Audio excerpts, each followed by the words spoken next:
What's up, guys? This is your boy James, aka 68J, coming to you on this, what is it, Wednesday?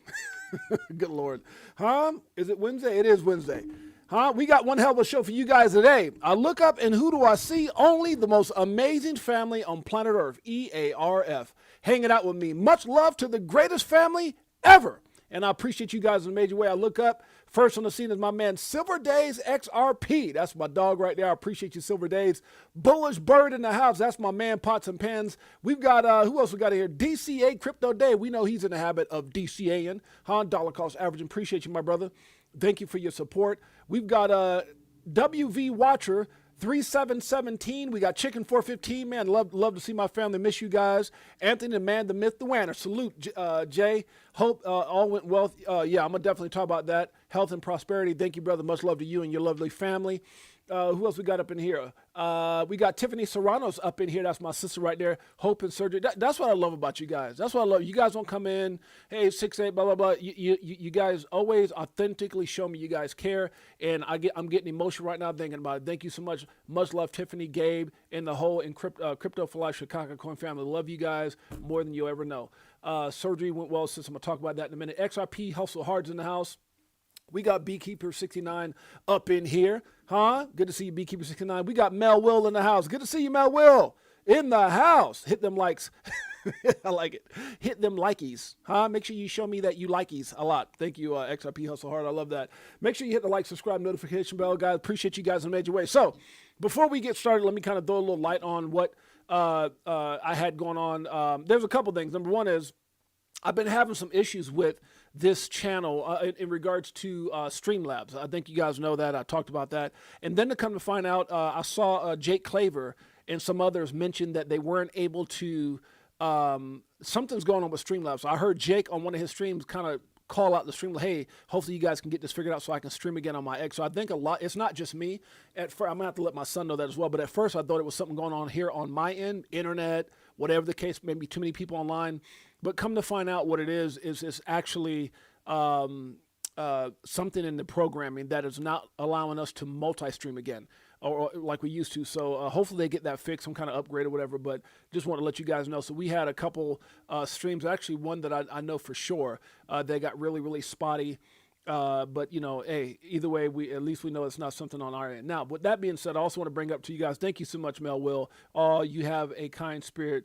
That's why. Thank you, sis. I appreciate you. Much love to you guys. So I want to bring up something important, guys. With all the things that we do in life, you know, we're all chasing success. And I remember being a young man, always, you know, just chasing success, remembering where I came from and the hard times and the welfare, food stamps, just a struggle. And that was always my motivation. Obviously, then I got kids and it became bigger than me and why I was always pushing for a better tomorrow. But one of the things that we always hear people say is health is the real wealth. And you got to make sure that you take care of yourself. I had been told by my brother to, you know, go get there's a procedure for men. Typically, they recommend it when you're like 50 up, maybe, you know, maybe like you could do it in the 40s. From what I was told yesterday, they're urging people to do it even earlier, but it's called a colonoscopy. So I was, you know, I was told by my brother that he went to go do it, and he was imploring, Jay, go get it, go get it. And he was so emphatic about it because our father lost a battle to colon cancer. It actually took his life. And then obviously, you know, my mom to depression. But but by the time that you realize you got it, it's too late. And I think that's kind of what happened with my dad. So my brother was proactive. He went to go do it, and he was telling me, look, man, make sure you go do this. Then Mike O reached out to me, who's my best friend. He said, Jay, man, yeah, I did it as well. You need to make sure you do it. And then I was watching something with Deion Sanders, where Deion Sanders, you guys know who he is. He's a legend, like in the football game, one of the greatest ever, top 10 of all time, number one in his position. And he had vanished for a while, for about a month, and then came back and said he'd almost died. They went in for one procedure and then found out that he had like severe like colon, I don't know if it was cancer, whatever, but he almost died from it. And they wound up bringing him back. They caught it just right in time. But so that's, you know, I went in yesterday. It wasn't for any reason that I was having issues. It was just more preventative. So I just want to kind of give you guys an explanation of what happened, and also implore you, if you're a man, and I don't know how it works in regards to females, but I know if you're a man, the nurse told me yesterday, he goes, we're so excited to see you. Like they knew me. And I was like, huh? And he was like, he goes, we're so excited to see you because this means you're preventative. He goes, you know, most people don't do this. Most people, prime time, most people don't take the initiative to find out, and you're doing that. And so they were able to do it. It was a successful procedure. And what happens is more often than not, like they told me, when you're a man, they will typically find what they call polyps, or what they call they're like tags, like almost like a skin tag polyps. And then they remove those and they send them off to the lab if they find any, which they did. But it's very common. My brother had it, and he sent it back. It's nothing. I've had many of friends had 14 of them or whatever. So it was a successful situation. They said nothing looked bad on my end. Everything looked fine. And then I get my results like I think it's December 3rd. I go back in a few weeks or whatever it is to have the doctor sit down and just, hey, it's whatever. But at the end of the day, it's very important for you to do that.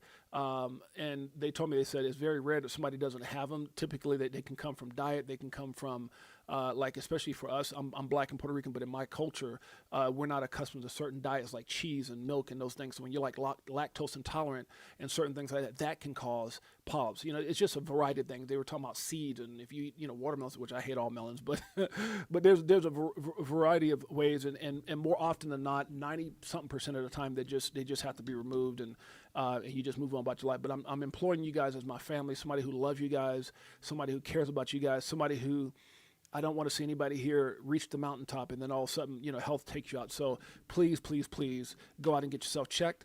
If you haven't done it already, make sure you do that. I always say the best way to prevent something is to be preventative.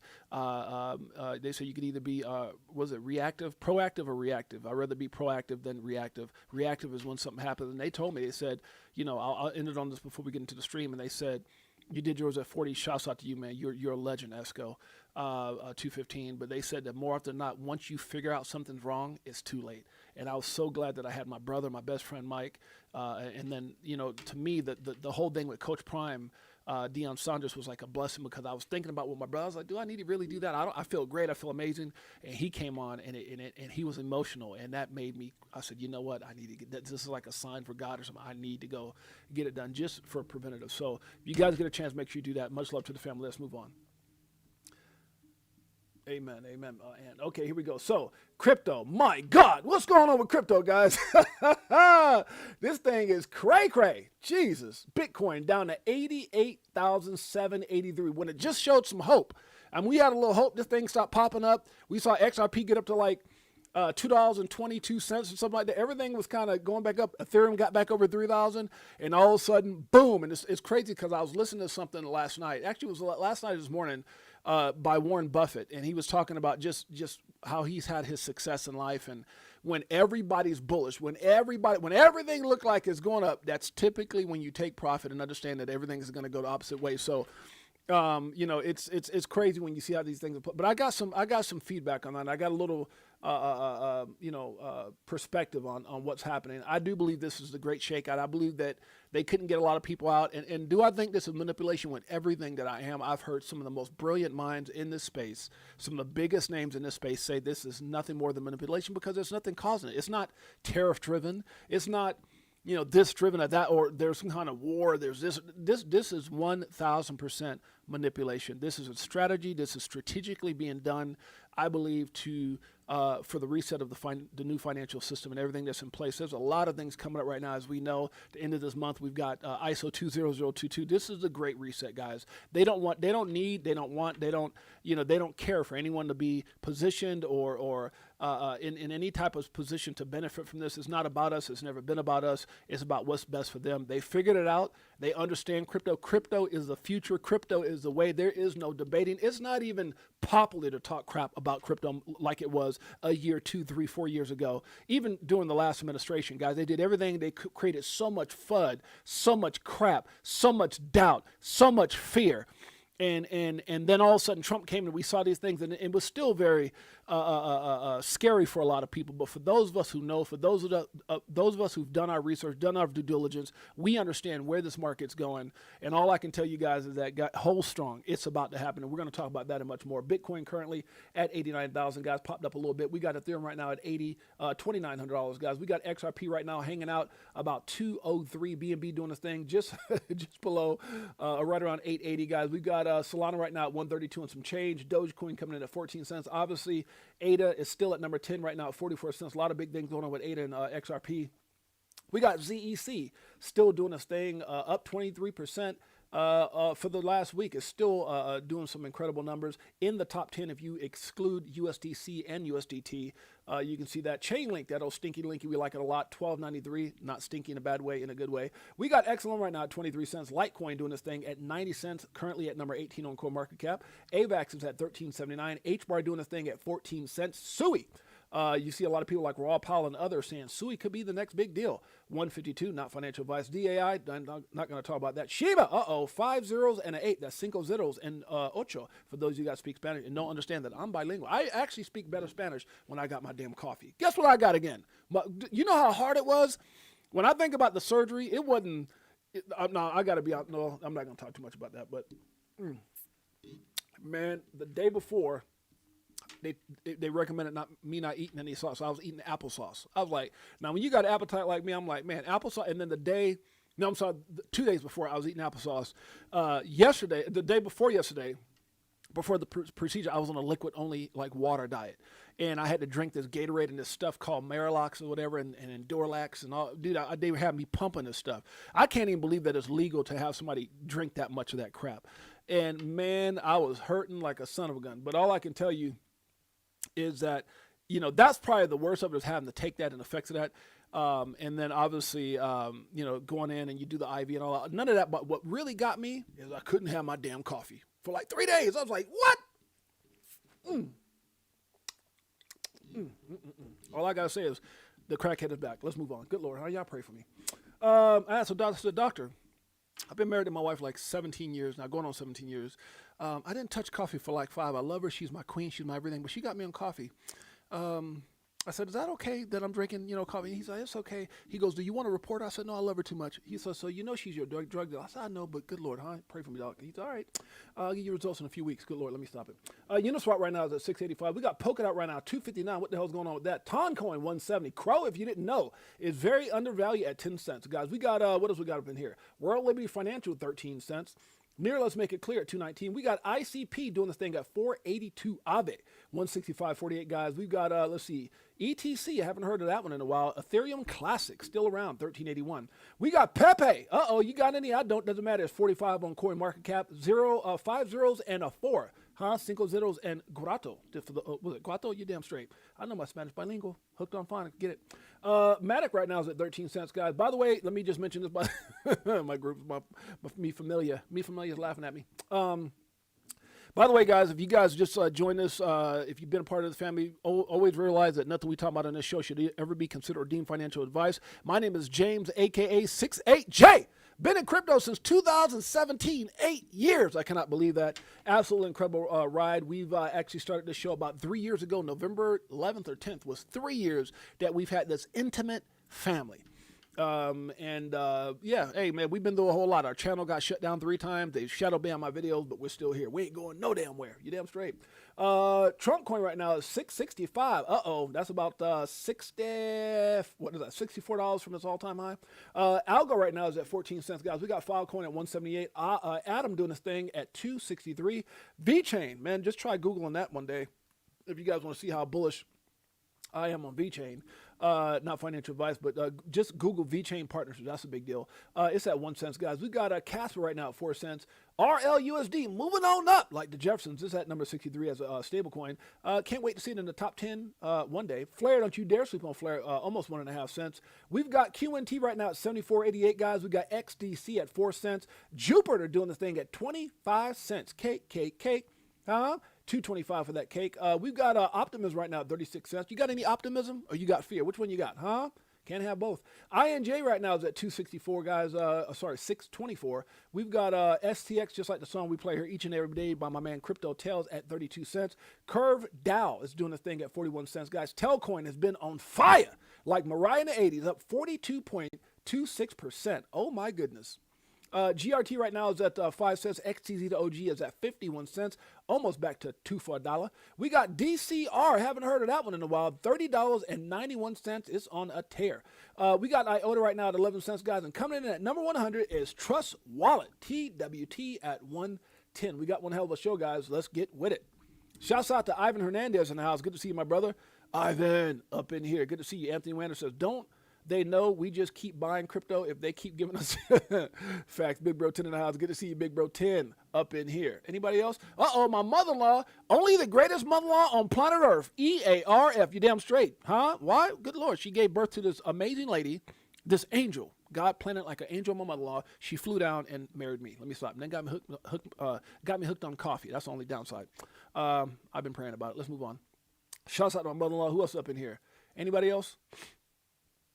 Shouts out to Matt Grimes in the house. My best boy, Mike O, is in the house. That's my man, Pots and Pans. Got much love for Mike, man. No matter what's going on, Mike hit me that morning. Jay, good luck on your procedure. Jay, that's just, you ever want to see the definition of a good or a real best friend or a real good friend? You look up, just Google best friend, and you'll see Mike O on the internet like this. Something like that. Let me stop. Good Lord, huh? Yeah, pray for me. It's a coffee. All right, guys, let's keep it going. All right, here we go. Most have no idea what's coming. Most have no idea what's coming. Because sometimes what you see is not always what you get, huh? What's not always what's in place. Bullish on XRP and Cardano, says WellFud. And WellFud has 445,000 followers. They know a few things. Now you see me, now you don't. Now you see me, now you don't. That is actually the title of our show today, guys. $2. Oh, you see it today. But one day, and it's not just me, one day you're going to look up and you're going to see XRP and say, wait a minute, something look different. It's $20. Wait a minute. I can't get it. It's not on exchanges no more. What's going on? And guys, to give you a good perspective on that before we move forward, I want to click in on my man, shouts out to Abs and Johnny Crypto. Good evening, Crypto. They also have Good Morning Crypto. They have my man, Jake Claver, on the show. Jake is brilliant, beyond brilliant. Listening to what they asked Jake and what Jake had to say. Let's check it out. Very good show, by the way, guys. If you guys want to see the whole show, make sure you guys check it out. Jake do some crazy numbers out there. They said, Jake, what do you see XRP in the next, what does it say about, he gave a date by 2028, $50,000. Crazy. Hey, know what you hold. So you know what's interesting, Jake, is that if your theory ends up playing out, and I'd love to believe that it does, because that's great for me, right? And I know that I have that kind of personal bias, that if it plays out, I want to lean into that. Does that mean that you believe that the thousands of people out there, the ones who own XRP right now, are going to be the next internet bubble wealth, the next crypto wealth, the first evolution of Bitcoin investors? Are we that group? That's what I want to ask you. I know your answer is probably going to be yes. I want to stop that for a minute. Now, basically what he's asking Jake, are the people in XRP, are they the next ones? Are they the next Bitcoin, the great story of the people who got in early? Are they the next the people who got in early in the .com, the .com movement? And guys, I'm gonna tell you right now, you never want to be the smartest person in the room, but I've been very good with keeping myself around the people who are in the room. When one of the things I like about Jake, man, I like about Jake a lot, is he keeps himself in the room. And in this video, if you guys watch the video, he talks about sitting there listening to conversations with Monica Long and I think it was BlackRock or something. Just personal things. He's giving quotes of things that he heard, things that he's been a part of, things that he's been told. All I'm telling you is, it doesn't matter if you believe or not. I don't dare act like I'm the smartest guy in the world, but damn it, I know what I know, and I know what I know emphatically to the point where it's created wealth for not only the people around me, myself, and others, but this, guys, is things like this that you have to stay locked into. You can't look at short-term things like what's happening with the market right now. You can't get stuck in the fact that there are manipulators in this space. There are people trying to shake you out. I know people like, that's just a saying, the shakeout. No, it's happening. It's always happening. Have you ever heard of insider trading? Have you ever heard of people manipulating markets? Have you ever heard of people like BlackRock and others who've been fined for trading against? Dude, there's so much corruption in the markets, period. If you don't think it's happening right now, especially with the fact that they know they have a plan, they understand this is a great reset. You understand how much money they make by doing what they're doing? This is not to benefit you and I, but for those who get it, oh my God. Hallelujah. But the question that I have for you is, if we're that group, if we are the people who are going to make millions of dollars, billions of dollars, have all this capital to influence our environments around us, what is the impact you would like to see out of the XRP community if we are able to become the next generational wealth, the next billionaires, and maybe even trillionaires in America someday? What are your thoughts there? Well, I've literally bet my whole business on it. Wow. And I want to pause right there. I want to pause. Do you guys hear what he said? I literally bet my entire business on what XRP is going to do. I want you guys to understand something. I know it's hard to understand. I know it's hard to believe. If you would have told a kid from Brooklyn, New York, a kid who's been in business for 20-something odd years, been on some of the biggest stages in the world, and the thing that was going to create millions for me would be this digital asset, this crypto, digital money. If you do it logically, it still doesn't logically make sense to the people who do see it or who do get it. There's more people who doubt what these assets are going to do, other than the fact that they have a reference to Bitcoin. And that's the thing that kills me in this space. Like, how do you not get it? This asset was created to be better than Bitcoin in every way by the same people who developed Bitcoin. Arthur Britto, Jeb McCaleb, David Schwartz, Brad. I just showed you a video the other day where Brad Garlinghouse literally said this. It's not me. He literally said this. I'll play the video again if I can find it. But at the end of the day, guys, I know it's hard to believe that once upon a time ago, people are freaking out over an $88,000 Bitcoin, right? I'm just a quick example, $89,094.79 when it was only 4 cents. That means it's up $89,093.75. You guys get what I'm saying? But it's hard to believe that this one asset that's going to do so much more than Bitcoin. Not only can it be a store of value, but it has so many more utility components to it that is going to change the financial game globally. You think it was an accident that Trump said on Truth Social XRP first? Why didn't he say Bitcoin? Why is nobody asking that question? Is he stupid? No, he's not. He's the president, most powerful man in the world, in my opinion. Look how he's got people paying tariffs. This dude is him. He's him. The whole street saying this, he's him. Facts. He's got people buying gold cards and this just to be down with the United States of America. Just something with Saudi Arabia said they're going to put in another $1 trillion into our United States economy. This dude is playing a vicious game of chess, and it's not one that we are seeing all the benefit. I do it all the time. We're not. I always say we're not tired of winning yet, right? Are we there yet? No, but I do believe the things that he's putting in place will get us there. Now, the point I'm trying to make, guys, I know it's hard. I know it's hard to imagine that this could really happen. But the fact that you're here tells me so much. I would take anybody in this chat right now over anybody else running their mouth about this, that, and trying to talk. I would take anybody in the chat because you believed. You position yourself. And all I'm trying to say in the words of Raw Powell, don't F this up. You did it. You're here. I don't give a damn what amount you have. Whatever amount you have is the right amount. I get so many questions, so many DMs from people. James, what is the right amount? 6'8", what is the right amount? Whatever amount you got is the right amount. Because I want you to understand something. You know how inadequate you would have felt of buying 1,000 XRP at 4 cents? Of buying 1,000 XRP at $1? You might say, oh, I got 1,000 of them. It cost me and maybe you felt inadequate at that time. Or whatever the case may be. You understand what I'm saying, right?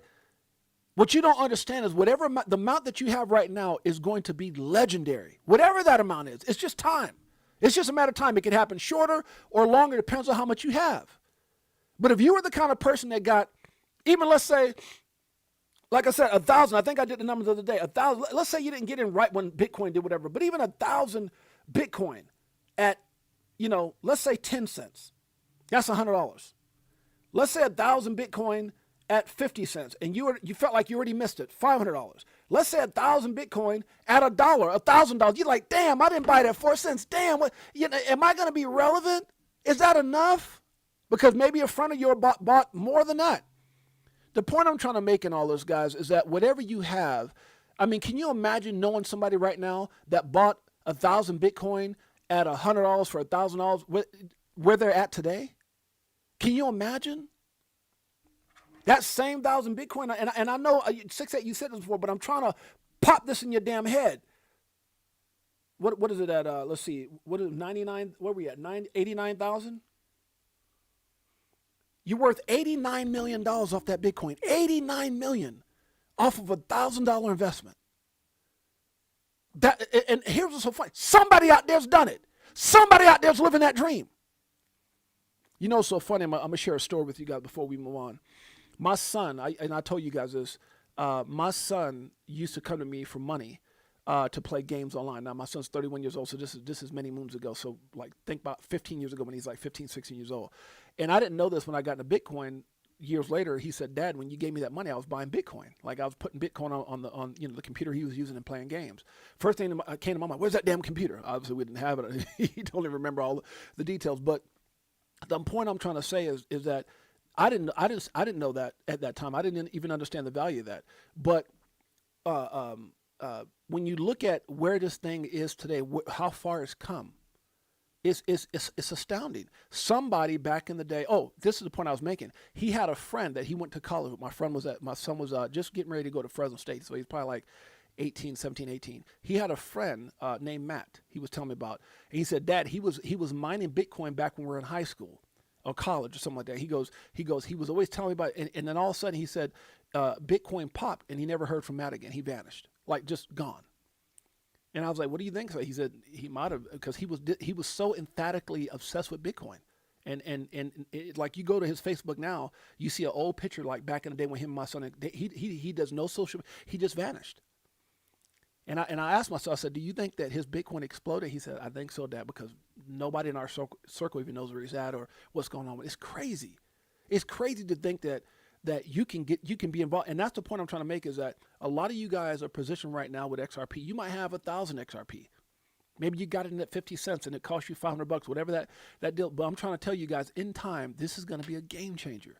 There's going to be people just like right now. If you knew somebody who had 1,000 Bitcoin and they said they had it, you'd be like, "You don't got no damn 1,000 Bitcoin. It's impossible." Or even if you knew somebody had 100 Bitcoin, "You don't got no 100 Bitcoin. That's impossible." But when you think about what that person probably bought that Bitcoin for, or what you bought your XRP for, it's a game changer. Let's keep it on. I just want you guys to really understand. Stop putting that type of pressure that you don't have enough. Whatever you got is exactly what you need.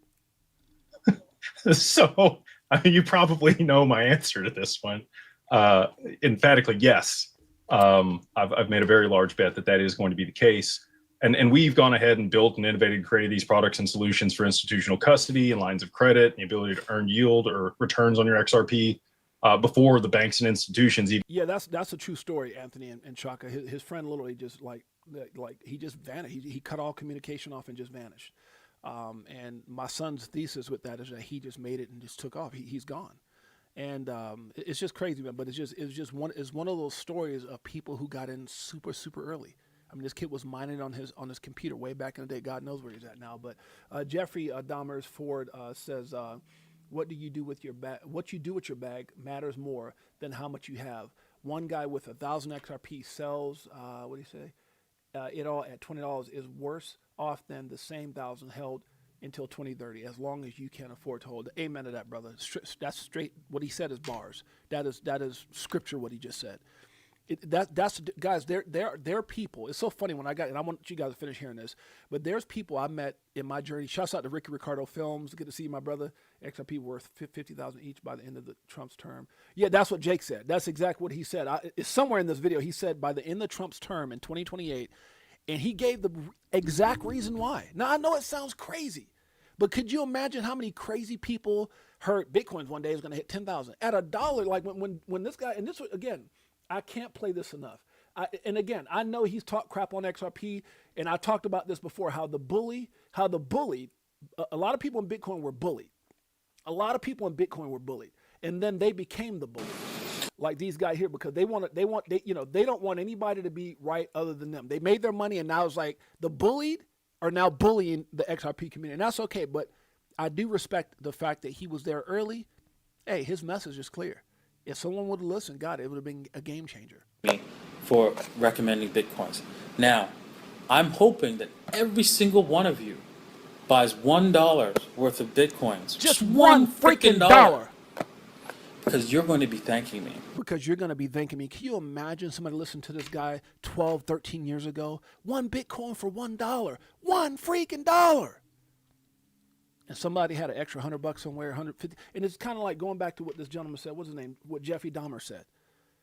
I met people in crypto, and once I got in, because my world, and again, I'm trying to say this as humbly as I can. I have a lot of big people in my world, celebrities, millionaires from different aspects, billionaires, right? Some of you guys that are in the chat, if John Singh is here, you can pop up and say, what's up, Jay? Anthony Wanner knows some of my circle and the people that we're tied into. But it's crazy because these people, like there's people who are billionaires. I didn't even know these people were into Bitcoin like that. But the one common denominator, guys, is that they understood where this technology was going, right? And so, who was the gentleman again? Jeffrey Dahmer. So the point I was trying to make is when I was out there meeting people, I was hearing stories of people who got in early and sold. I also heard of a lawyer who, and I explained this to you. And if John or TR is here, they can say that. I'm not going to tell the guy's name. TR or John, if you're here, you can chime in on this.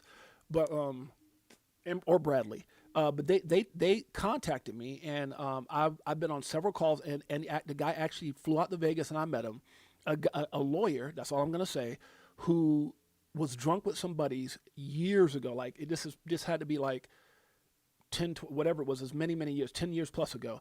He was drunk with some buddies, and one of his buddies told him to get Bitcoin, and grabbed his phone and showed him how to buy Bitcoin. I don't know how they did the process, but he said he invested $6 grand. Whatever. That guy to this day is worth over $200-something million. And the guy flew into Vegas, and I met him in person. I was talking to him. We've had many calls even before that. And it's through, I don't know if TR or Bradley or John is here, but they can confirm if I'm telling the truth. I got no reason to lie. That's one thing I'll never lie about is my money, my family, or I got no reason to lie about anything, to be honest with you. But if they're here, they can confirm this. And I saw the guy's wallet, and it's, if you've never seen somebody with $200-something million worth of crypto, it's mind blowing. Most people can't even see it in the bank account, 10 million in the bank account. But it just goes to show you the guy was drunk. He trusted his friend, and this happened. So the point I'm trying to make, guys, is kind of like you said. The only thing that's going to take you out of this, the only thing that's going to stop you, is if you can't afford to hold. Because I think at the end of the day, it's not if, it's when. So let's get back to this deal with Jake Claver, because, man, he said it. I don't know if he says it in this segment, but he says by the end of Trump's deal, and he gave the reasons why, $50,000 a coin. It sounds crazy. I know it does. But it probably sounded crazy when this guy was saying get one Bitcoin for $1. And if you listen to his early days when he was talking about the potential is 10,000, 100,000, they called this dude, they were calling him cuckoo. They were calling him crazy. They were calling, like, you're out of your damn mind. He now lives in Dubai, damn near a billionaire. And he was yelling this from the mountaintop. So it's not what you're believing. Like the average person can't understand what's happening. How many of us missed, or how many people that we know missed the internet deal? How many, when the internet came out? How many people know somebody that was positioned when Amazon was just books? This is one of the most incredible times of our lifetime, because it's the decisions that y'all made right now, that you're making right now. I don't give a damn what your background is. You are going to be called a legend or not. You're either going to be talked about in two ways with your family. Damn it, they know about it and they didn't act, or damn it, they know about it and they did act. Or it could be they know about it, they acted, and they sold too quick. Whatever that story is, that's up to you. It's your story. But I do believe what this gentleman said here early, it's going to be whether or not you can hold, whether or not you can keep the faith. But when you listen to what he's saying, it's going to cut. Dude, look, I don't know what you've done 3 years ago. What are you willing to do over the next 3 to 5 years? I don't even think it's that long, actually. 2030, what is that, like 4 years and some months? If we're that group, if we are the people who are going to make millions of dollars, billions of dollars, have all this capital to influence our environments around us, what is the impact you would like to see out of the XRP community if we are able to become the next generational wealth, the next billionaires, and maybe even trillionaires in America someday? What are your thoughts there? Well, I've literally bet my whole business on it. So I literally bet my whole business on it. That is XRP. That it is the one. You probably know my answer to this one. Emphatically, yes. I've made a very large bet that is going to be the case. And we've gone ahead and built and innovated and created these products and solutions for institutional custody and lines of credit, and the ability to earn yield or returns on your XRP before the banks and institutions even have it available. You got some DeFi stuff out there, which, not knocking anything. There's opportunity everywhere. But I think what we've done is pretty innovative here inside of compliance and securities laws that exist in the U.S. But I'll tell you this. So we have over 2,500 clients. They're digital wealth partners.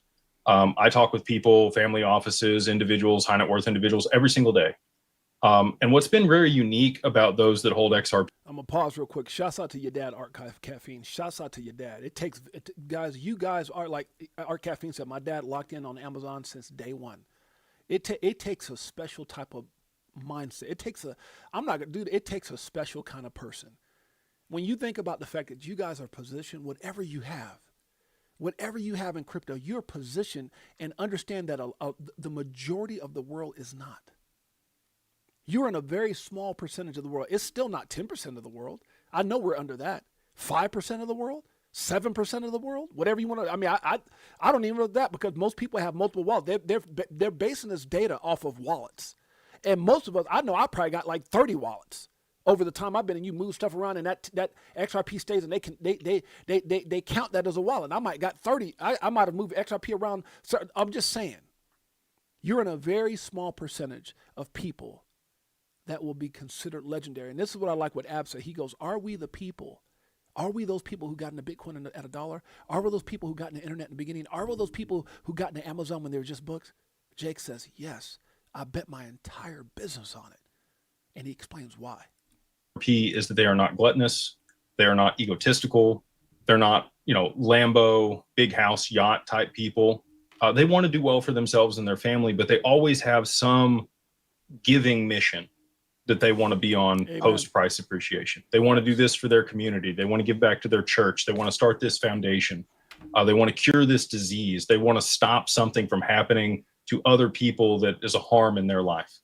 And it's just been incredible to see the good that's going to be done by these people that hold this asset. And he's talking about XRP, guys. He's talking about a lot of the people that he's interacted with, people that he does business with, and the stories that they're telling him about just the good they want to do back in the world. Because I'm telling you guys, this is not, and kind of, if I can narrate what Jake is saying, people aren't in XRP to just get houses and cars. People are in XRP and have the opportunity right now that we have with XRP, because again, and I don't want to get too far tracked. There's people in there still telling you to buy Bitcoin at, well, just get 0.1% of Bitcoin. I get that. If you're already established and you got this crazy amount of money coming in, and maybe you just want a dollar cost average just because it sounds good or it feels good to have it. But guys, there's times where it's like saying,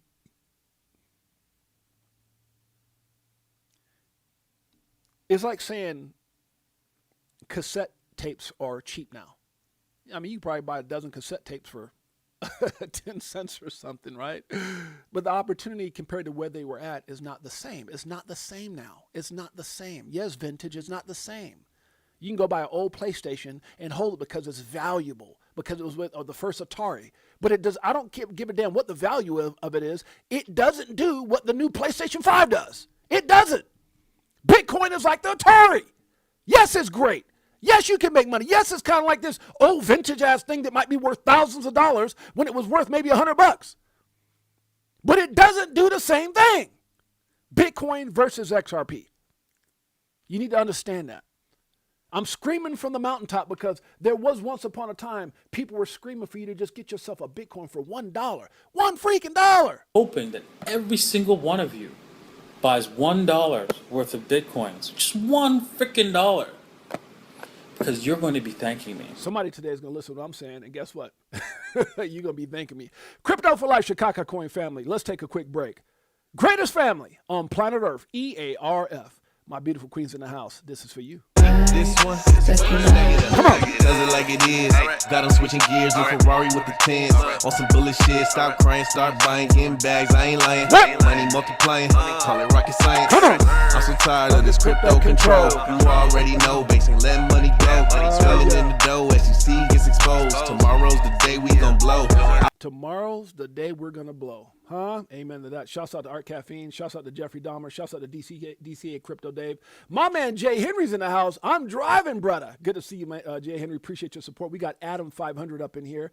Adam 500, how you doing, my brother? Appreciate your support, my man. We got the legendary, the one and only. You just heard him right now. Crypto Tales is in the house. We got Moto G7 Plus is in the house. Good to see you, my brother. By the way, guys, for anybody that knows, and I know I'm getting off, so shouts out to Jose. Anybody knows who Operation Shutdown is? I tried yesterday. Was it the day before yesterday, before my surgery? I tried to get him unblocked. I don't know how the hell he even got blocked in the first place. Operation Shutdown, one of the coolest cats ever in the space. So, but I need his name. I went to my YouTube. I saw a lot of blocked people. There's a lot, obviously we get a lot of dumbass people in the space. He's not one of them. And so there's a lot of blocked people, but I saw names. I didn't see @ signs. I didn't see like Operation Shutdown. I saw a bunch of names. So if you guys know Operation Shutdown, make sure that he reaches out to me on X, preferably, or on Telegram. Preferably on X, because I have him on X as well. I even tried to call him on X. I tried to call him on Telegram the day before my surgery. So I left him messages and all that. So I don't know what I need to do to get hold of him, but I will fight for my family to get on block. I appreciate you guys. If you guys can reach out to him and let him know, definitely appreciate you guys. We got Sufal96 in the house. What's up, Sufal? He got the John Travolta emoji going, huh? I love it. Shouts out to my man, Pots and Pans. Anybody else up in here? All right, guys, let's get right back into it. Yes, I did, Anthony. So I found the OU. So I went through the list like several times, and I found your old account. It said Anthony Wanner. I'm like, dude, who the hell? Anthony Wanner is my man. Like, again, we want to block people. We want to be careful who we block. Anthony Wanner is like my dude. He's my dude outside of crypto. Him and his wife and kids have been in my home. So I don't know who blocked Anthony Wanner. I don't know who blocked Operation Shutdown. But once I went through, and I said, wait a minute. As I was looking for Operation Shutdown, I saw Anthony Wanner's name. And I've never even accessed that before. So someone in the community, shouts out to Liz, was like, this is what you need to do. I did it, and I was going through trying. I think it was somebody like Laurel Jack. I saw Laurel Jack, and I'm like, who the hell? I know Laurel Jack, and I undeleted that person too. So I don't know how. I think it's just a mistake of whatever happens, happened. But definitely shouts out to the, oh, God, look at Jeffrey Dahmer, man. Greatest family on planet Earth, EARF. You damn straight. Let's move on. All right, let's do this. Jake Claver, talk to us. Again, I think it's unique to this community in comparison to, I've been to a lot of crypto events. We've been to Consensus, we've been to Rare Evo, we've been to a bunch of other ones. We were just at Futurist. I spoke there. There's a lot of flamboyant people that are in crypto. The XRP community is not flamboyant. They are stealth wealth. They want to remain private. They tend to be a little bit older and mature in comparison to other communities. And I'm not poo-pooing on anybody. I'm just giving you just anecdotally what I've seen in conversations. So I'm really excited for that. And we work with people to set those things up. So we are a multifamily office. We work with people on governance. So we help you establish a North Star, a mission statement, your core values, your principles for your family and the next generation. We help you build ethics documents, a family board, a financial committee, all the things that you're going to need to manage your wealth over multiple generations. And along with that always comes a philanthropic component. In that mission statement or North Star, most families have some change they want to affect on either their community or the world. Now I want to find the part where he got it. Let's see. We're over 4 digits. The BIS designates XRP as a tier 1 asset. And of course, I'm joking, but the reality is that a lot of that comes down to economics. When you think that when people think they can provide for their families, they're more willing to have large families. And that's a great thing about the XRP community. When we come together at these events, it's very like-minded. The means by which that happens is Ripple and what they're doing along with other people. The end game for the XRPL is derivatives. And if you want to quantify the derivatives market, it's currently somewhere between $400 quadrillion or $400 trillion, and $4 quadrillion. Like, I don't know if you can count that many zeros, but that's a lot of zeros. And there's only 100 billion XRP, which sounds crazy to say there's only 100 billion XRP. And this is why people can't understand. And I love how he breaks down, I think it's shortly after this, he breaks down the way that the market cap, a lot of people get caught up in market cap, and he does a phenomenal job of breaking that down and how it's not dollar for dollar. But guys, I'm telling you, so many people are willing to go out there and bet on things that people are trying to get things done. They're promising, oh, we're going to do this. And oh, we're going to have a credit card. That's not going to get, guys, there's a lot of people tied into credit cards. This is about being positioned with an asset that's going to change everything. When you hear these numbers, 4 quadrillion, all these different, 400 trillion and 4 quadrillion.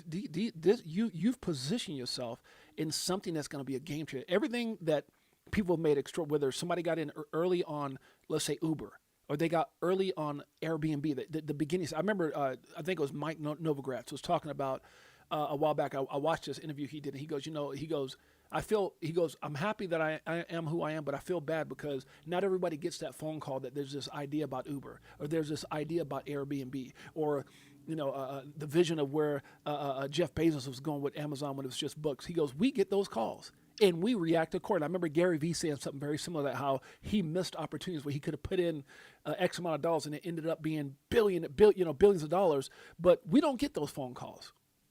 And that's what I'm saying. We have an opportunity. XRP is an opportunity, a life-altering opportunity that was not created for us. And that is why it's such a phenomenal opportunity, because we're able to position ourselves in a game that's bigger than retail, that's bigger than anything that we could currently, in my opinion, to get that, hey, Bitcoin, that time has come and gone.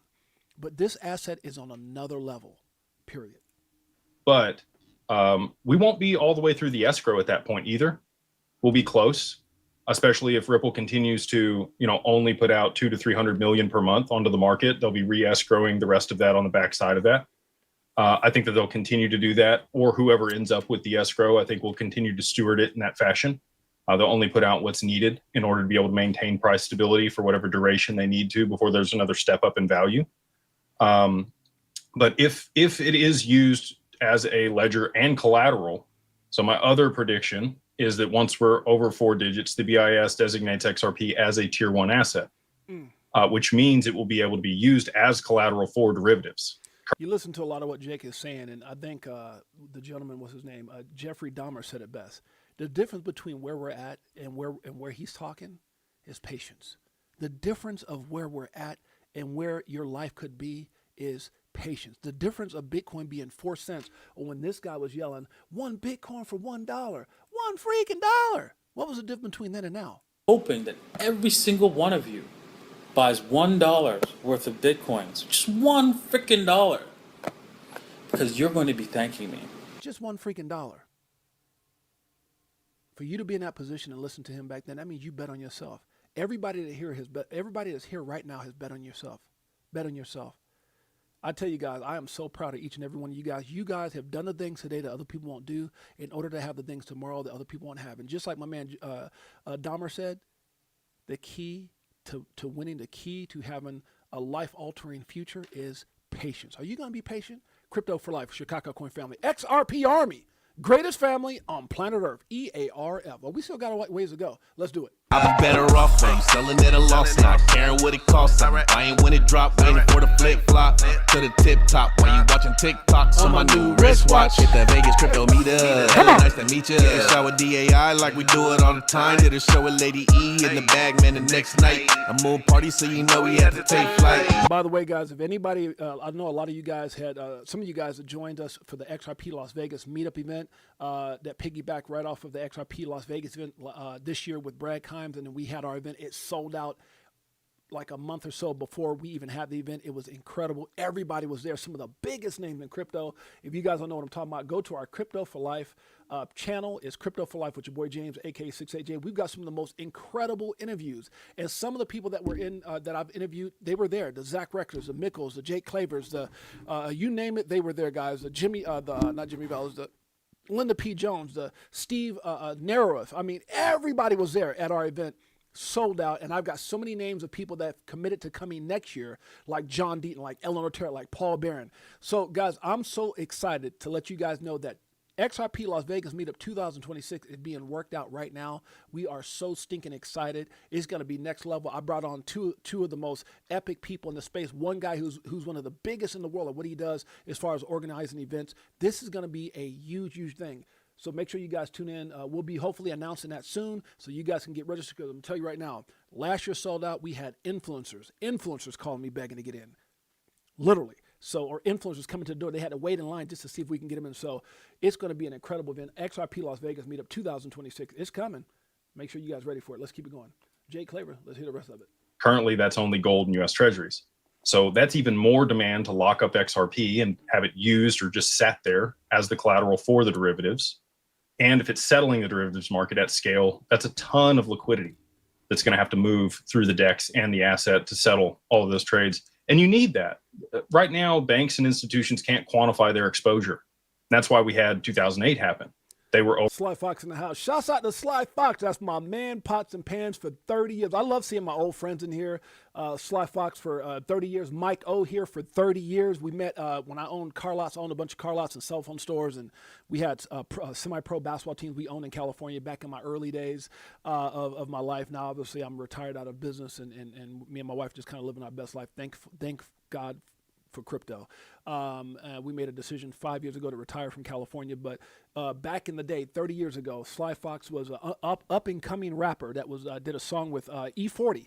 And in that video, you know, back in the day, they had videos that go on MTV and everything. In that video, I was the basketball player, the key basketball player that was in the background dunking and playing basketball because of Sly. So Sly Fox and E40 and those guys, I was in the video. So shouts out to Sly Fox. We go way back. We developed a heck of a friendship. He's a heck of a business guy, entrepreneur, trader now. And very, very well connected. He's one of the reasons that we have our man Ray for Austin. If you guys don't know, if you go over to our Chicago coin, which is just a community coin, guys, it's a meme coin that we have predicated off the things that I've done in my life, like movies. This is my 4th movie I'm working with director Ryan Lamar and others. You guys can see a lot of the community members that you guys would recognize right here. But this is Ryan Lamar, the director guy who worked on American Idol, the Bernie Mac show, and many others. He did Canal Street, which is one of the movies I worked with him on. This is Dom Benjamin, who was just in the movie Him. Is it Him? Him that was just literally in the movies. He was a father in that movie. He's part of our ecosystem here with Chicago Coin. Chris should do a massive, major entrepreneur out of Canada. Ray for Austin is on our team as a celebrity ambassador only because of Sly Fox. I know Ray we played back in the day, but Sly is his best friend. And you can see myself and Michael part of the community as well. So we got a movie that's coming out. Half the movie's already been filmed. The other half is being filmed now. And we're going to be dropping it in Regal. And Chicago is going to be mentioned twice. And so it's a community token for us, by us, dealing with the film industry and some other things that we're doing. So I'm really, really excited about that in the future that we hold in that. And so shouts out to the community for being a part of that opportunity, and shouts out to Sly Fox, my man, Pots and Pans. I got to get Sly and Tails together one day because I think you guys could do something phenomenal. Matter of fact, I might get Sly and Tails, see if they can come up with a theme for another song for anthem for the Crypto for Life family. So shouts out to both of them. Let's get back to Jake and what he's talking about. over leveraged. And we're there again today. There are plenty of things in the derivatives market where banks are overexposed. And when the liquidity dries up, they're going to be swimming without shorts. And that's not going to be good. And if the total outstanding number of the asset at the current trading value or what somebody's willing to pay for it. So yeah, the market cap is going to look bonkers. Okay, you have total supply. 100 billion times 50,000. I'm not even exposed. And when I want you guys to hear the number. I think it's right in here where he says 50,000. So listen in real close. the liquidity dries up, they're going to be swimming without shorts. And that's not going to be good. And if there's not some recourse or a way to be able to fix that. I know I'm spending a lot of time with this, but this is one hell of an interview. And I love Jake's, view on where XRP is going and why. And I think it's right around here. I want you guys to hear this part.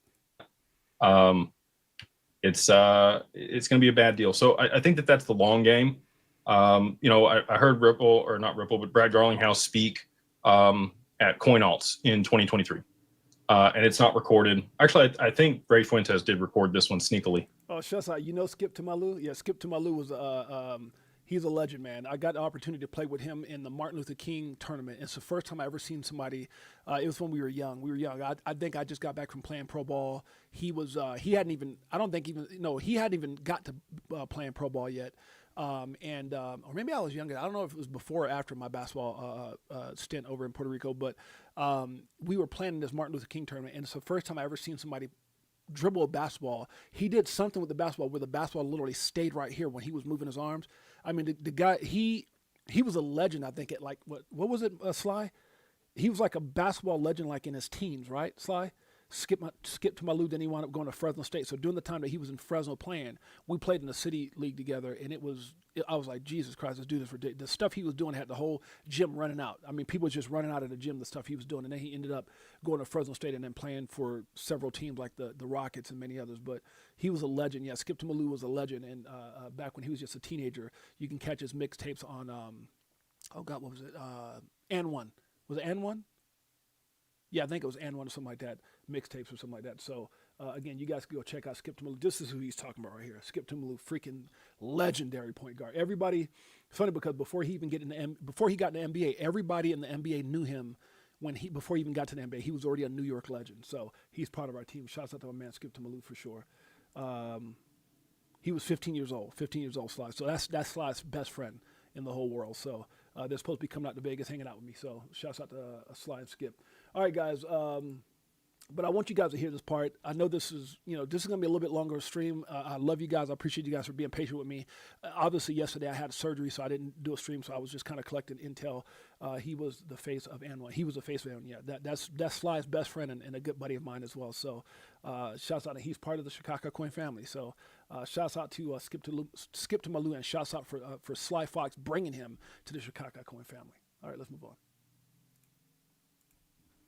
But he had a keynote with Jack McDonald. And in that keynote, Brad talked about when he got to Ripple, and they had 3 products. They had Global ID, they had the payments and remittance product, and then they also had Codius. And I don't think Codius ever really went away.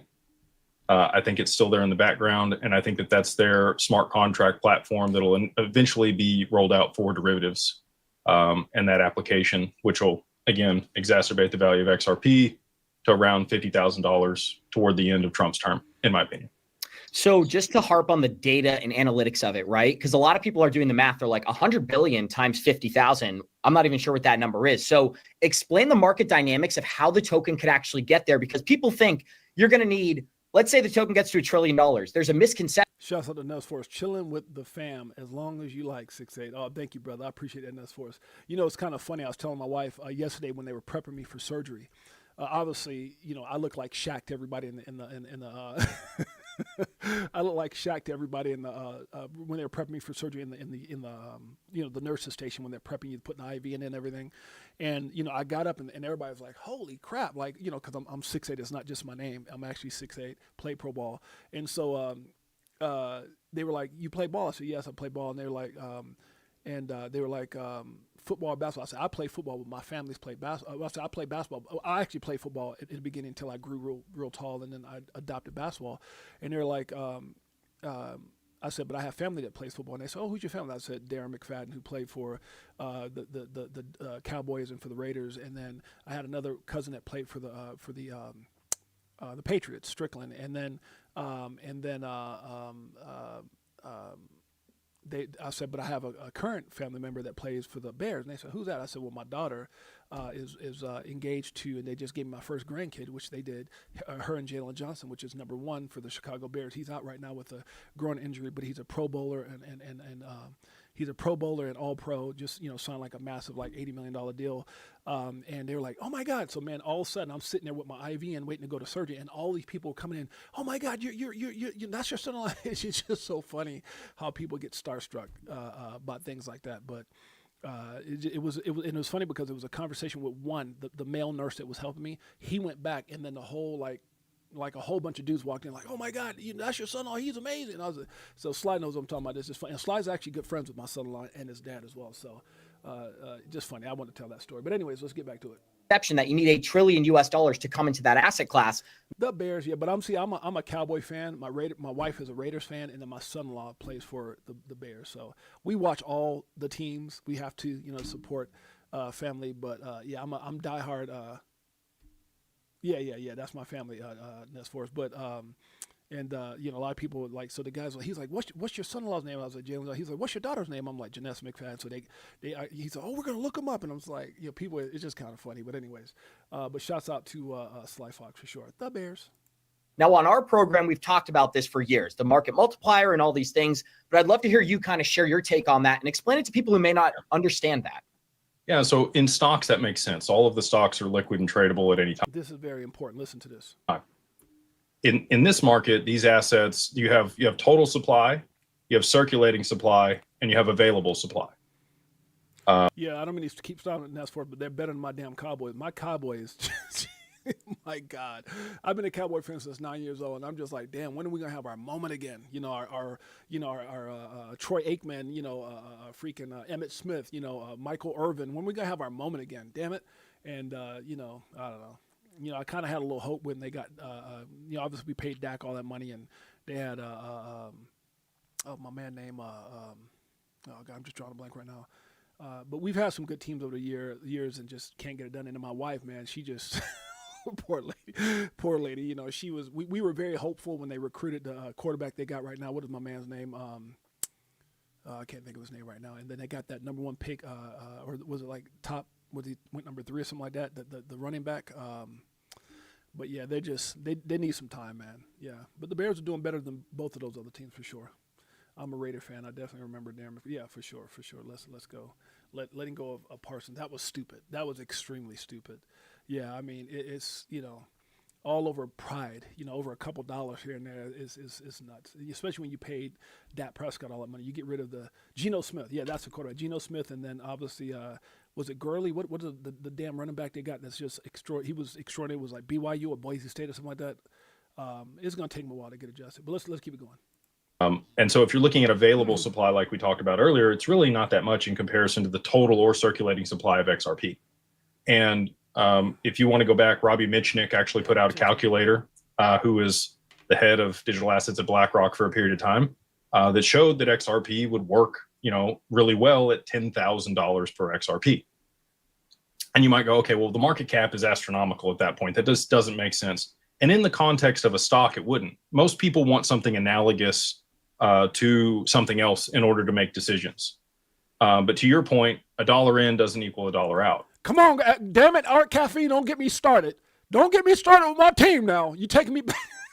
Hey, I need something to hold on to, but you're right, man. Troy, Emmett, and Irving, bro, come on, man. That was like Montana, Rice, and Craig, right? Remember that? Montana, Rice. And I ain't gonna lie, man. Even though I was a Cowboy fan since 9, boy, you couldn't help but like the damn Niners when they had that. That was like, sheesh. When they had freaking Montana, Rice, and freaking Craig, and man, the Niners were kind of like the Bulls. I don't care if you liked them or not. They were just it. And then we had our moment with Aikman and Emmett and Irving, and yeah, bro, the Cowboys were something. That was probably the best team since the early days of my man. Oh goddamn, what's the coach's name? Forgive me, with the hat. My man. Oh God, the legendary coach, Cowboys. Damn it, it's not coming to me right now. Somebody gonna say it, but y'all know what I'm talking about. Yeah, yeah. My brother's a diehard 90 fan. I'm sorry, guys, for stopping it. It's hard to, especially when you sports heads. Like, it's funny. My wife is here, and my wife is the biggest. I was talking about my son with this. My wife is. I would dare that anybody in this chat is not a bigger football fan than my wife. It's crazy. It's crazy. My wife is a diehard. Not just she's like an obnoxious Raider fan, where she just like screams and yells. I'm like, we go to a thing. I'm like, like, she gets crazy. She's one of those type of fans. But just football in general, this lady has a crazy passion for football. I'm telling you, I got the best, the best wife ever. Yeah, Tom Landry. There you go. Yeah, but yeah, greatest ever, man. Greatest coach ever. When they got Saunders, what? Come, man, y'all need to stop. Y'all gonna turn it into a damn sports show. Man, when they got Dion, it was a wrap. When they got Dion, oh my God, what? I think they might have converted some other fans over to the Cowboy fans at that point. Yeah, Dion was that kind of dude for sure. Just won it with the Niners and came over and won it with the damn the Cowboys. Good Lord. All right, let's keep it going. I'm getting too guys. Stop it. Y'all gonna make me start a damn sports channel? I literally could. And then I would have my wife as my co-host, because this lady, my wife is a bona fide football fan, period. Not basketball, not anything else. Football. Oh, they should have done. I mean, my diehard and doesn't miss a damn game. I'll be like, babe, we got a date tonight. Oh, not the football games. I'm like, huh? Crazy. So my example on this, and this is crude. This isn't exactly how this works, but it's an easy illustration for people to understand. I mint Jake token. Okay. I bent a billion Jake tokens. It gets listed on Binance, and my mom buys one Jake token for $1. What's my market cap? Billion. Yep. There you go. Yeah. That's the simplest analogy. And go ahead, Jake. Sorry. Yeah. So anyway, you can see how that can get wonky very quickly because people think that that amount of money has to move into the asset when it's really just the total outstanding number of the asset at the current trading value or what somebody's willing to pay for it. Did y'all hear what he just said? Did y'all hear what he just said? That much in comparison to the total or circulating supply of XRP. And if you want to go back, Robbie Mitchnick actually put out a calculator, who was the head of digital assets at BlackRock for a period of time, that showed that XRP would work, really well at. Hold on, stop it. Wait a minute. What did he say? Robbie Mitchnick? What? BlackRock? What? I'm telling you, for those of you guys, it's never gonna hit. It's just barely $2. Are you listening? Share your take on that and explain it to people who may not understand that. Yeah, so I'll play it 1,000 damn times until you get it. in stocks, that makes sense. All of the stocks are liquid and tradable at any time. In this market, these Stocks and crypto, they're not the same. Pay attention. This is your future. assets, you have total supply, you have circulating supply, and you have available supply. Yep. And so if you're looking at available supply, like we talked about earlier, it's really not that much in comparison to the total or circulating supply of XRP. Come on. And if you want to go back, Robbie Mitchnick actually put out a calculator, who was the head of digital assets at BlackRock for a period of time, that showed that XRP would work, really well at 10,000. I'm with it. I'm with it, Dallas Caffeine. I'm sorry for stopping this again. Art Caffeine. Come on, I said Dallas Caffeine. My man, Art Caffeine. If you're a Cowboy fan, you my brother. That's my team right there. Let's keep it going. Share your take on that and explain it to people who may not understand that. Yeah, so in stocks, that makes sense. All of the stocks are liquid and tradable at any time. In this market, these assets, you have total supply, Okay. you have circulating supply, Okay. and you have available supply. Okay. And so if you're looking at available supply, like we talked about earlier, it's really not that much in comparison to the total or circulating supply of XRP. This next part is major. What did Robbie Mitchnick say?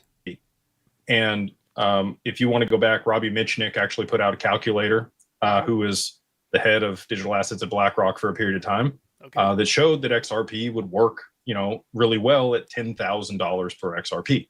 Isn't that kind of what David Katz and Ripple said? For it to function, it has to for it to function for what it was created to do. It has to be at least 10,000. It can't be cheap. Robbie Mitchnick knew that as well from BlackRock. What did he say?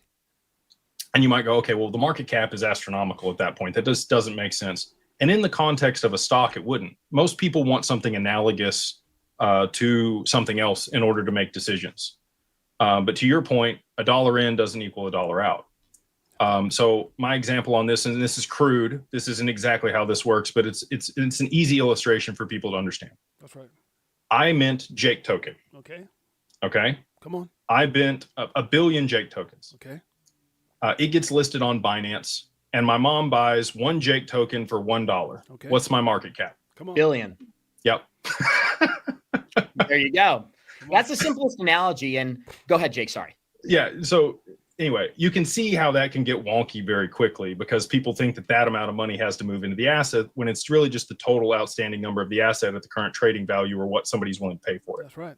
So, the market cap is going to look bonkers on this thing when it's at these high values. But this is also a protocol. And I don't think people understand that either. Like, imagine you send $1 every time you send an email. How many emails you get a day, Johnny? Oh, forget about it. I'd be retired already. I love Johnny Crypto, man. Hey, forget about it. Forget about it. Shouts out to my man Johnny and Abs. So if you can imagine how much data is moved around at scale globally, it's the same amount, or probably not the same amount, probably more value that could be moving around every single day. That's right. When we moved from mail to email, like if you were really getting it back in the day, you probably sent like 20 or 25 letters a week, right? I get 20 or 25 emails in the first hour every day. Jeez. And so just as a comparison, so that's the other piece of this that I don't think people are comprehending either is the volume of payments and the pace at which money is going to move is going to be exacerbated exponentially in comparison to how it moves today with all the frictions in the banking system. Yep. So again, you're going to need ample liquidity for all of those payments to settle real time Right. in that circumstance. So And if it's a global infrastructure that's providing that, the market cap of the asset that's going to be providing that liquidity is going to have to be pentillions of dollars. Well, that's the key, right? The liquidity has to be, like you said, you buy it for $1, but someone goes to sell $2, it crashes. Right? The liquidity. Right. Well, and that's the other piece. You need it to be a stable value. If you look at the indexes in the stock market, it takes billions of dollars to move them 1% either direction, right? And you would want that for a high value, quote unquote, stable coin. If there's going to be large fluctuations in the amount of liquidity moving through it at any given time, you need it to be a high stable value that isn't impacted or completely, crashed by billions of dollars or trillions of dollars moving over the network or being bought or sold at any one given time. So you know what I find interesting about all these topics, Jake, is that if a lot of the price increase that we see for this XRP community specifically ends up coming to fruition, not only are people not going to have to work, they're going to have to figure out how to protect themselves and what to do with their wealth. And I know you talk a lot about that at Digital Ascension. I didn't hear it, guys, and I'm going to move on from here, but watch the video when he gives his $50,000 projection and why. So we're going to move on. Let's get back, because we're already over an hour and 13. I haven't talked about a whole lot. So they can manipulate crypto all they want, but they can't stop XRP. This is Chad Steingrabber goes out and says, XRP ETF fund 1-year projection. Assume current price, use 7 first phase funds combined, then average up to 12 funds per phase 2. Canary Capital, 1.8 billion, XRP, Bitwise 2.8 billion, 21 shares 7.1 billion, CoinShares 63 million, Wisdom Tree 3.9 billion, Grayscale 853 million, Franklin Templeton 5.6 billion. This is crazy. 1 year 7 fund total, 22.4 billion. Average 5 fund phase 2, 3.4 billion. 1 year 12 fund total, 39.8 billion. The entire public supply will be gone in exactly 1 year unless the price of XRP dramatically increases to slow the acquisition rate. Wow. That's crazy. And this is what we're talking about. And this is what Jake actually talked about in this video with Abs and those guys. I don't know where it was at, and I'm not going to, just go and watch the damn show. It's worth it. But they talked about how supply shock, what happens at that point when they can no longer get it over the counter. They come out what the exchanges got, guys. Again, I can't tell you this. I'm not a financial advisor. But there may be a moment you look up and you can no longer buy it. And that is going to be when what you have is so effing valuable. It's so valuable. Okay, let's move on. Shouts out to man Don Quack. Man, Don cracks me up. Him and his brother Phil are awesome over at Easy A. He says, red light therapy. I said, only the strong will survive. That's a fact. Let's see here. Adversity is where legends are born. Watcher.guru comes out and says another 115 million liquidated from crypto market. Guys, look, crypto market is wiped out. I think they said the other day, like 1 point something trillion? Yeah, so we were at like 4.15 or something like that. So 1.1 trillion dollars been wiped out of the crypto market since was it October 6th or something like that? Bitcoin was at its all-time high. Looked like Bitcoin's climbing up a little bit. October 26th, October 6th, it was at 126,000. So you got to think we've lost $36,000 from Bitcoin. 36,000 in just over a month. I'm telling you, but here's what you guys got to understand. As this space grows, like right now, people are freaking out. Oh my God, I need a $2. There's going to be a day we look up, just like with Bitcoin. Look at this, guys. This is an asset that was 4 cents, $1, $10, $100. Now this thing is swinging 26,000. There's a time I remember when I was dollar cost averaging the Bitcoin at $3,500, and people were like, will it ever get back to 20? Because it never hit 20. It hit like 19 something and went down. It'll never, it's going to zero, because think about it. When it comes from 20 back to 3,500, people are like, it's going to go to zero. But at the end of the day, you guys have to understand, man, there's a motorcycle going by. Let's move on. All I'm telling you guys, you're going to see swings in this. You're going to see at one point, you'll see XRP swinging. We're looking at a $2 XRP. There's going to be moments that XRP swings by $20. If it gets when it gets to that, it'll swing $200 at a time. That's what I'm saying. This is how you know you're early. When people are throwing, let's say Jake Clavers is crazy. He's not. I'm just being facetious. Let's say Jimmy Valley has no idea what he's talking about. $60-something thousand XRP, 30-something thousand by 20, all this stuff. Let's say nobody knows. Let's say Ripple's crazy. If some of these, like Robbie Mitchnick and these guys and Ripple's talked about, for it to function as it should, $10,000 per XRP. Let's say they're only 10% right. That's $1,000. What is that? That lines up with what Phil and Dom over at EZA. It lines up with what they said. If you guys don't know these guys, they were on the New York Stock Exchange. They did some different things, but they're up and coming. They got a phenomenal app in what they're doing. But they said conservatively by 2030, $1,000. That's 10% of 10,000. Not to say in time it could potentially get past 10 and above and beyond. But let's say that, like I said, 10%, that's 1,000. What if they're 1%? What if Robbie Mitchnick, Brad Garlinghouse, all these guys, or Ripple, their valuation's 1% right? That's $100. Is that not life-changing for most of us here if they're 1% right? Here's the thing. Were they 1% right about Bitcoin when he was begging everybody to get it for one Bitcoin for $1? And he said, one day it can get to 10,000, one day it can get to 100. Was he 1% right or was he 100% right? Hoping that every single one of you buys $1 worth of Bitcoins, just one freaking dollar, because you're going to be thanking me. What if these guys are 10% right about XRP? What if they're 50% right? What if Jake and these guys are 100% right? Are you willing to mess that up? I'm not. Crypto for Life Chicago Coin family. Greatest family on planet Earth. EARF. This is for you. So many years and it's still no cheers. If you're selling and I'm still all in. What do you do when your freedom is an illusion? How high will it go when the XRP get the mooning? It's amusing when you know that you ain't losing. Going back to go back, got them choosing. Which one? Bag it up. This one? Bag it up. Okay, let me stop it. Is that enough? Should we do more? Let's do more. Pull up in a spacecraft and bags on us. Get into them bags so them stacks on us. In a different bracks where they try to tax on us. Government some lies but them bags blowing up. Spitting 16s, keep them bags stuffed up. Give you more game than your mainstream rap buzz. Told you get the bag, disconnect from the fuzz. Your favorite rapper clone and he can't deep trust. Move to a different code so they can't tax us. Golden passports, rocket ships like buzz. Guess what? They don't want you to get rich but die trying. Y'all know that already. We like years ahead of the herd, like they don't want you to get rich but die trying. But I slid you the crypto list, so start buying. And I'll see you at the tip top when we start flying. What? Upgrade the shit, push a button, autopilot. Party all night, so we just keep flying. So many years and it's still no cheers. If you're selling and I'm still all in. What do you do when your freedom is an illusion? How high will it go when the XRP get the mooning? It's amusing when you know that you ain't losing. Going back to go back, got them choosing. Which one? Bag it up. Here come the monkeys. This one? All right, y'all ain't ready for the monkeys. Let's keep it going. Huh? Let's keep it going. That was Prince, by the way. That's my baby. That's my best friend. All right, let's keep it going.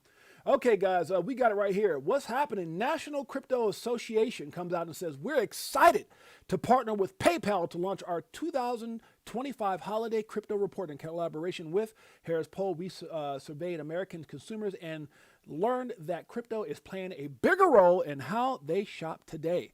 A lot of big things happening, guys. Crypto is the way. Actually, Stuart Alderete from Ripple actually retweeted this. So a lot of big things happening, guys. I'm telling you, it is the future. You are a part of the greatest opportunity of our lifetimes, period. Let's move on. What you see isn't always the actual story. This could be the moment XRP slowly starts detaching itself from Bitcoin and other crypto.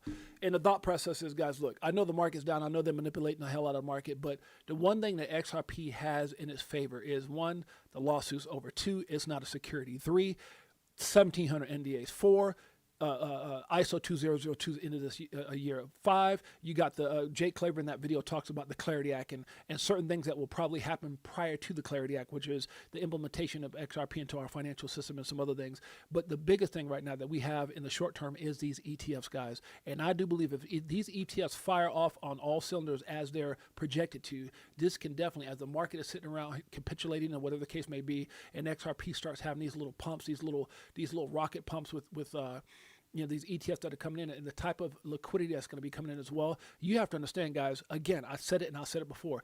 I'll say it again. $8, $7 and some cents. I think it was maybe even less than that, maybe like $6 or something, puts XRP above Ethereum. Can you imagine the type of hysteria? Can you imagine the type of hysteria and excitement and just everyone's going to go crazy? What? It's not if, but when. Let's keep it going. I might be a little too bullish. I don't think so. All right, here we go. In my opinion, they are purposely trying to cause FUD. What is FUD? If you break it down, as fear, uncertainty, and doubt in the crypto market.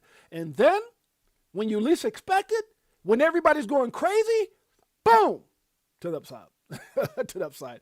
And right now, they're trying to scare people. Bitcoin is recorded as weakest November since 2018. You keep thinking that if you want to. Just saying. Facts are facts, but not everything is as it seems. My man, Black Swan Capitalist, shouts out to Versani, says, I'll never leverage my XRP until the system pays me to leverage my XRP. That's the whole game. If you understand that difference, you'll understand where this is really headed. You know, there might be a time, I don't think there might be a time, there's going to be a time where they gobble up all the XRP. I think somebody was asking this over the counter.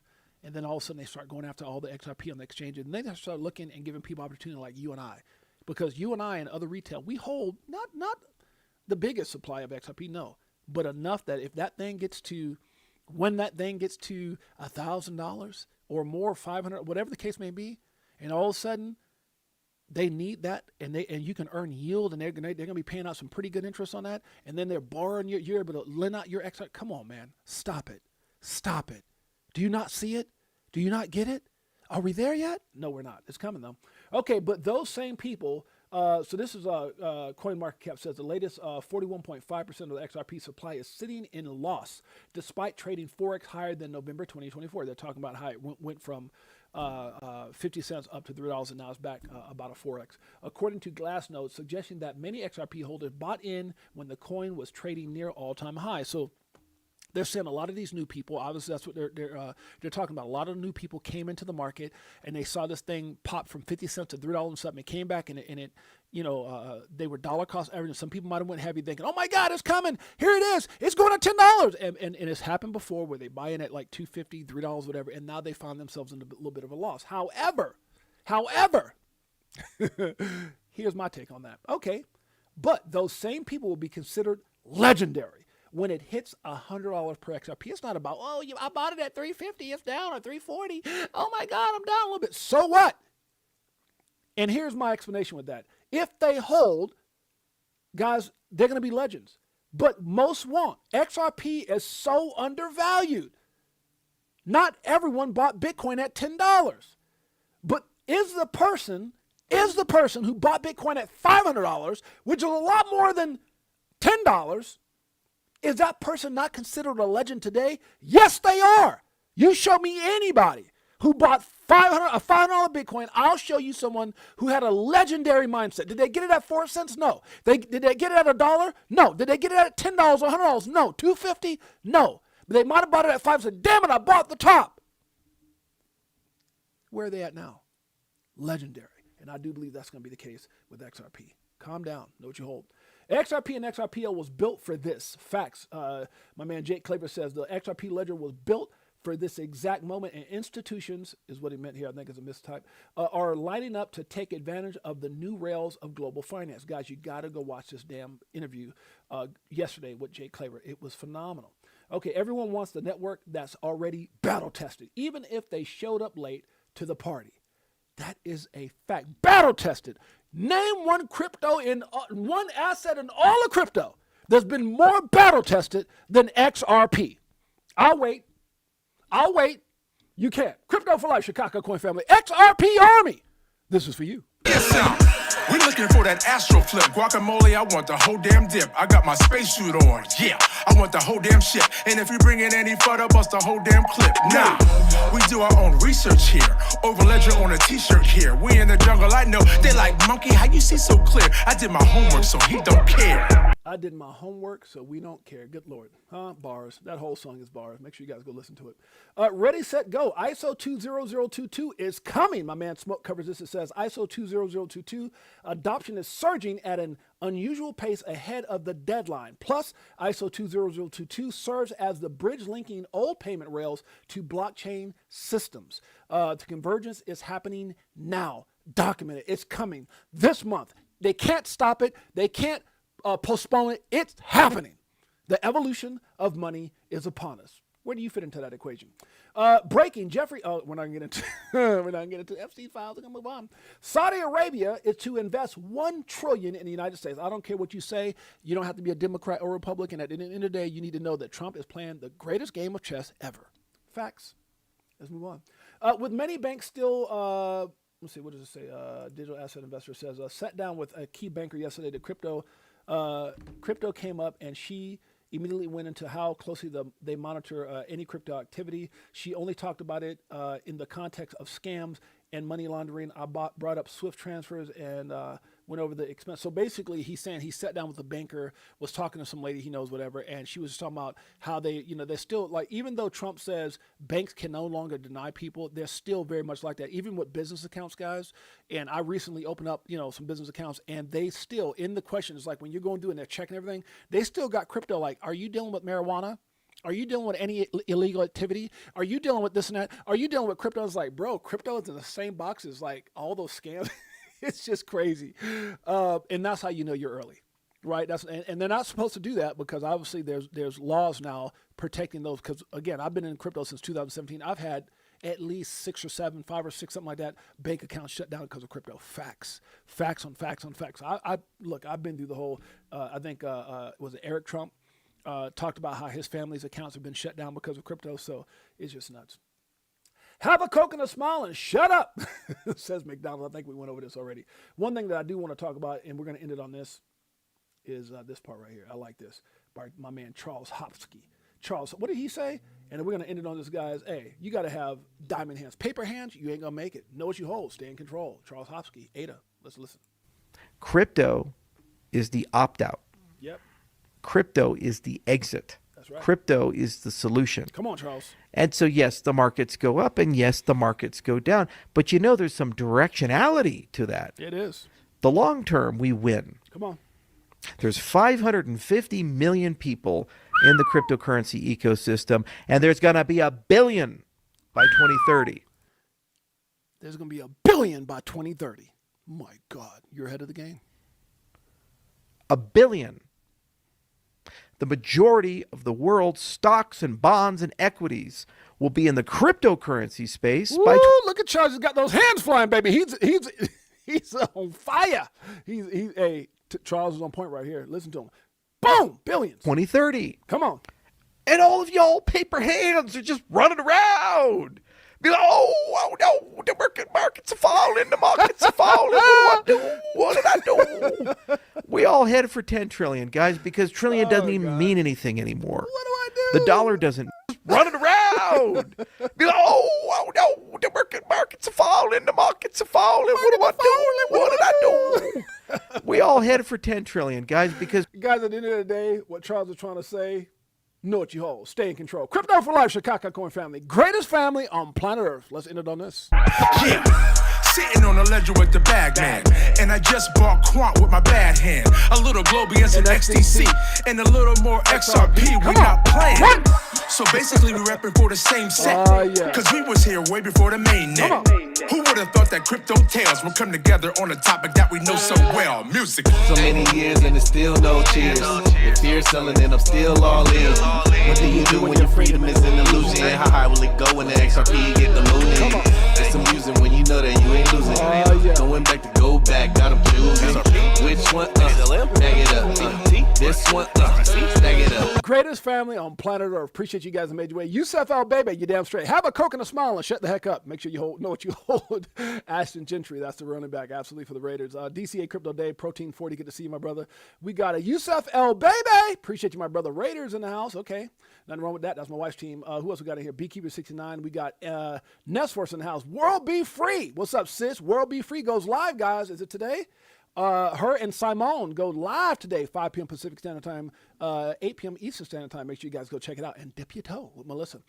We've got Nestforce in the house. We got who else we got up in here? Silver Days XRP. Uncle Bubba is in the house. What's up, Uncle Bubba? Jose's up in here. What's up, Jose? Big Bro Tim. What's up, sis?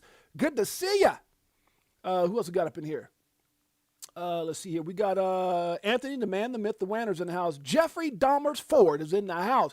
Appreciate you, my brother. Thank you for your support. Make sure you guys hit the like, subscribe, notification bell. Jay Henry in the house. Huh? We got Abim 500. We got Art Caffeine is up in here. Chaka Bartels. What's up, Chaka?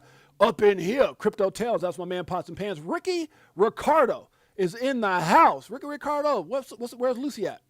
Remember that? I love Lucy.